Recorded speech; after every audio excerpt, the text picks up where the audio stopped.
ഇടുക്കി ചിന്നക്കനാലിൽ വീണ്ടും കാട്ടാന ആക്രമണം. 301 കോളനിയിൽ ഗോപി നാഗന്റെ വീട് തകർത്തു. ചക്കക്കൊമ്പൻ എന്ന കാട്ടാനയാണ് വീട് തകർത്തത് എന്ന് നാട്ടുകാർ പറഞ്ഞു.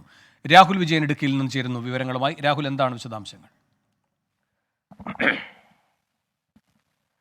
വേണു, ഇന്നലെ രാത്രിയാണ് ചക്കക്കൊമ്പൻ നമ്മൾ എനിക്ക് പിന്നിൽ കാണുന്ന ഈ വീട് തകർത്തത്. ഇതിന്റെ മേൽക്കൂരയും സൈഡ് ഭിത്തിയും തകർത്ത് തുമ്പിക്കൈ കൊണ്ട് അകത്തുണ്ടായിരുന്ന സാധനങ്ങൾ ഉൾപ്പെടെ പൂർണ്ണമായും തകർത്തിട്ടുണ്ട്. കട്ടിൽ ഉൾപ്പെടെ തകർക്കുകയും ചെയ്തു. മാത്രമല്ല, ഇതിനകത്ത് സൂക്ഷിച്ചിരുന്ന അരിയും ഗോതമ്പും ഉൾപ്പെടെ പുറത്ത് വലിച്ചിട്ട് അത് ഭക്ഷിക്കുകയും ചെയ്യുന്ന ഒരു അവസ്ഥയിലേക്ക് കാര്യങ്ങൾ എത്തിയിട്ടുണ്ട്. അതായത് അരിക്കൊമ്പന് ശേഷം വീണ്ടും ചക്കക്കൊമ്പൻ ആളുകളുടെ വീടുകൾ പൊളിച്ച് അരിയും സാധനമൊക്കെ അകത്താക്കാൻ തുടങ്ങിയിരിക്കുന്നു. വലിയ ആശങ്ക സ്വാഭാവികമായിട്ടും നാട്ടുകാർക്കുണ്ട് താനും. ഈ നാട്ടുകാർ തന്നെ ഇവിടെ താമസിക്കുന്ന ആളുകൾ നമ്മളോടൊപ്പം ചേരുകയാണ്. ചേച്ചി, വീണ്ടും ആനയുടെ ശല്യം രൂക്ഷമാവുകയാണ്. എന്താണ് പ്രശ്നമാണോ?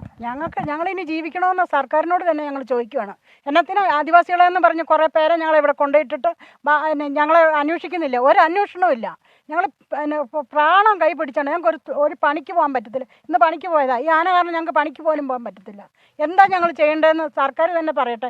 ഈ കുറച്ച് പേരേ ഉള്ളൂ ഇവിടെ താമസിക്കുന്നത്. അവരുടെ ജീവനൊന്നും ഒരു ഉത്തരവാദിത്വം ഇല്ലേ?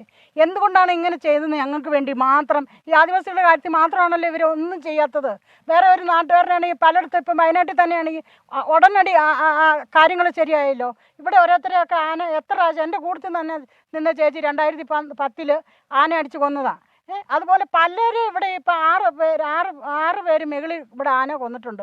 ഇന്ന് വരെ ഇവിടുത്തെ ഒരു കാര്യത്തിന് വേണ്ടിയിട്ട് ഒരു നിയമ നടപടികളോ ഒന്നും ശരിയാക്കി തരുന്നില്ല. എന്തുകൊണ്ടാണ് ഞങ്ങൾക്ക് മാത്രം ഇങ്ങനെ? ഈ വനം വകുപ്പിന്റെ ഉദ്യോഗസ്ഥർ വാച്ചർമാരൊക്കെ ഇങ്ങോട്ട് വരാറുണ്ട്. ഇന്ന് രാവിലെ വന്ന് നോക്കിയിട്ട് പോയി.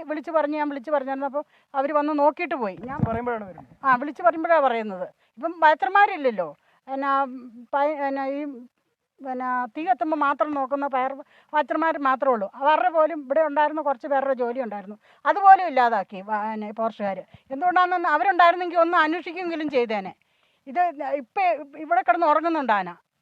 ഈ ആനേനെ വന്ന് പിടിച്ചോണ്ട് പോകണ്ടേ? ഇത് റവന്യൂ ഭൂമിയാണ്. ഇത് ഞങ്ങൾ പട്ടയം കരമടയ്ക്കുന്ന ഭൂമിയാണ്. ഈ ഭൂമിയിൽ എന്തുകൊണ്ടാണ് ഈ ഫോറസ്റ്റുകാരുടെ ആനേനെ നിർത്തുന്നത്? എത്രയും പെട്ടെന്ന് ഇവിടുന്ന് പിടിച്ചോണ്ട് പോകണം. വേണു, അങ്ങനെ തന്നെയാണ്.